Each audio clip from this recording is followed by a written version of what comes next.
Hello, good morning, a blessed Monday morning to all of you, dear friends. So, sa umagang ito, tayo po ay nakaparito na maglakad dito sa bundok, no? Yan.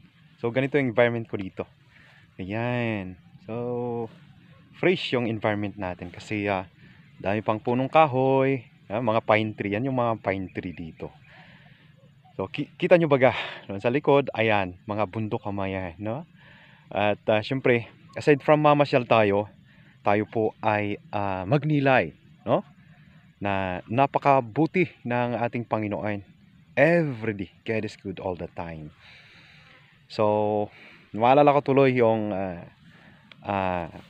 turo sa akin ng aking kaibigan na isang katekista na hindi natin malilimutan ang ating Panginoon paggising natin sa umaga.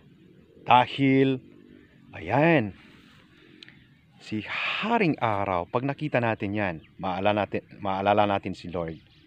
Yan. So, yan. No? Yung sana yan, siya po. No? Maalala natin ang ating Diyos Ama na siyang lumikha ng langit at lupa. Yung rays of the sun, yan.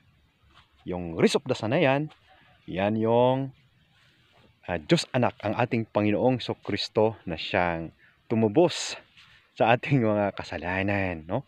Pinako siya sa krus, no? Pinatay at sa pangatlong araw muling nabuhay dahil sa iyo at dahil sa akin. Ayan. Then yung pangatlo ay yung heat of the sun. Ayan, yung nararamdaman ko na init ng araw.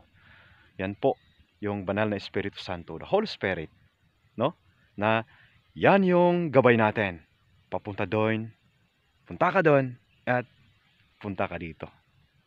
So, yun po my dear friends. So, samahan niyo po ako sa aking paglalakbay at pagninilay.